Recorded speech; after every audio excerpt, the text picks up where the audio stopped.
बिस्मिल्लाहिर्रहमानिर्रहीम। अस्सलाम वालेकुम। कैसे हैं आप सब? उम्मीद है आप सब ठीक होंगे, खैरियत से होंगे। और आप सबको पता ही है कि अब तो रमज़ान जा रहे हैं और ईद की आमद है। तो भाई मैंने भी सोचा क्यों ना अब अपने लिए शॉपिंग कर ली जाए, क्योंकि बच्चों की चीज़ें जो है वो मैं ऑलमोस्ट कंप्लीट कर चुकी हूँ। कुछ ले लिया है, कुछ लेना बाकी है।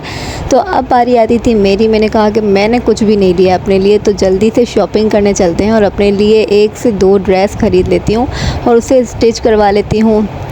अब आप लोग सोच रहे होंगे कि ये तो टाइम ही नहीं रहा स्टिच करवाने का, अब तो बहुत टाइम गुजर चुका है, ईद आने को है, ईद में तकरीबन अब कुछ ही दिन बाकी हैं। लेकिन हमारा जो घर का टेलर है ना, वो मेरी बहन ही है और वो मुझे जल्दी से सी देगी। एमरजेंसी एक दिन में भी वो मुझे ड्रेस सी कर दे देती है। तो बस फिर मैंने यहाँ से अपने लिए शॉपिंग करी, अपने लिए ड्रेस ख़रीदा और जो है एक सिस्टर ने लिया, एक मैंने लिया और फिर आगे निकलने लगे।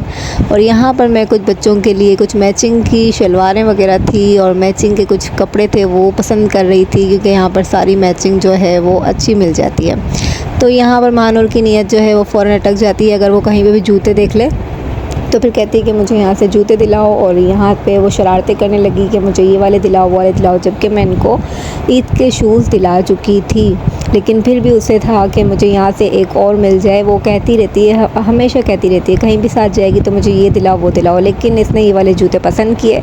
ये 2500 रुपये के जूते कह रहे थे, लेकिन ये जो है मेरी बजट से आउट थे, क्योंकि मैं इनको वैसे ही शूज़ ईद के दिला चुकी हूँ। तो यहाँ पर ये मस्ती करने लगी कि नहीं मुझे चाहिए तो चाहिए, बहुत कम्फर्टेबल है, बार बार पहन कर देख रही थी।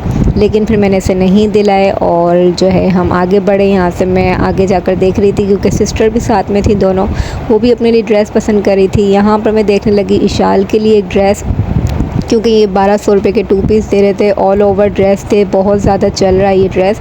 तो यहाँ पे मैं इनके लिए पसंद करने लगी। फिर बारी आती थी हस्बैंड की, उनके लिए भी मैंने कुछ लिया नहीं था और सिस्टर ने भी कुछ नहीं लिया था अपने हस्बैंड के लिए। तो यहाँ पर मैं उनकी जो है हस्बैंड की शॉपिंग करने लगी, उनका ड्रेस पसंद कर रही थी कि वो क्या लेंगे। तो अब आप लोग वापस से सोचेंगे कि अब हस्बैंड का भी एंड टाइम पर ड्रेस ले रही है। तो हस्बैंड का भी कुछ ऐसा ही कि उनके दोस्त जो है वो खुद टेलर है, तो उन्होंने कहा था कि जब आपकी पे आ जाए, आपकी सैलरी आ जाए, तो आप लास्ट में भी अपना ड्रेस ला देंगे तो हम आपको सी कर दे देंगे। तो वो उन्होंने 2 दिन का भी टाइम दिया था कि आप 2 दिन पहले भी ला के दोगे तो हम आपको सी कर दे देंगे।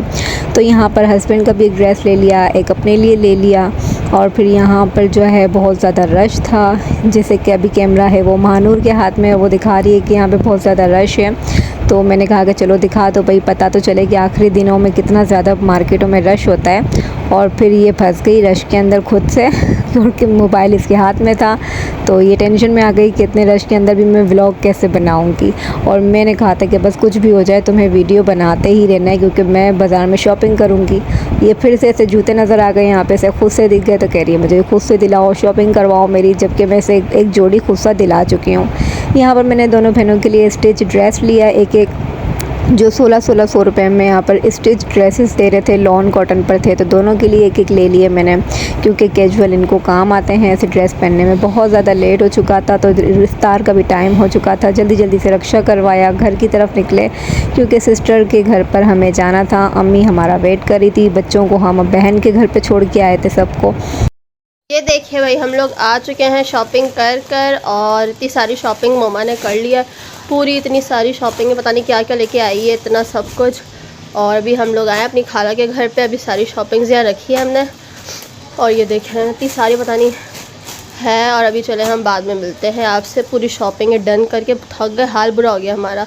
और यहाँ पर ये हसनैन खेल रहा है, ये जजिमल टाटा करो, इसकी तबीयत सही नहीं है मेरे मुन्नू की, इसको बुखार है। और ये हसनैन है, और है ना ये भी मज़े से खेल रहा है। और जन्नत का है, जन्नत अभी तक जन्नत बेचारी ट्यूशन गई हुई है। और ये मेरी मुन्नी है, ये छोटी सी मुन्नी है, ये मेरा भाई है। और ये तो कितनी शरारतें करते हैं जिसकी हद नहीं, पूरा दिन ये लोग ऐसे ही पागल की तरह खेलते रहे। और मैं तो खैर थी नहीं, मेरी बहन ने इनको संभाला होगा, पता नहीं अल्लाह जाने उनको तो। और ये पूरी सारी शॉपिंग्स डन हो गई है, अब हम आपसे बाद में मिलते हैं। यहाँ पर इफ्तारी का वक्त हो चुका था। जैसे कि हमारी आदत है कि हम हर चीज़ बनाकर पहले से ही फ्रीज़ कर देते हैं, ताकि हमें कहीं आना जाना हो तो वो हम लास्ट मोमेंट पे भी अपनी चीज़ें निकालें, उनको फ्राई कर लें। तो यहाँ पर बहन ने चना चाट बना लिया था, रोल बना लिए थे, चीज़ बोल बना लिए थे। और हमें इफ्तारी का बहुत ज़्यादा लेट हो चुका था कि इफ्तारी भी करनी थी, लेकिन ये कि शुक्र अम्मी घर पर थी, तो फिर वो उन्होंने बच्चे को संभाल लिया था सबको। यहाँ पर इशाल हेल्प करने लग गई अब मेरी सिस्टर की कि वो फ्राई वगैरह कर रही थी और एक ही हाथ से सब कुछ उन्हें करना था। फिर इफ्तार का टाइम हो चुका था तो बिल्कुल बस अब मैं दस्तरखान के ऊपर बैठ के दुआएं मांगने लगी और इफ्तार किया हम सब ने मिलकर। यहाँ पर बैठकर सारी तैयारी हो चुकी थी और अल्हम्दुलिल्लाह यहाँ भी आ चुके थे और यहाँ पर उनकी ड्यूटी हमने शरबत निकालने के लिए लगाई थी कि आप शरबत निकालने में बहुत ज़्यादा लेट हो चुका है। और फिर सब ने मिलकर इफ्तारी की। अल्लाह का लाख लाख शुक्र है सब अच्छे से हो गया। फिर हमारी जो महानूर है वो उसे थोड़ी थोड़ी देर में भूख लगती है, उसने कहा मुझे गुलाब जामुन दिला के आओ। तो सिस्टर के घर के नीचे ही गर्मा गर्म गुलाब जामुन मिलते हैं तो बस मैं उसको एक प्लेट गुलाब जामुन दिलाने के लिए लेके गई तो उसने वहाँ पे खाया और इन्जॉय किया।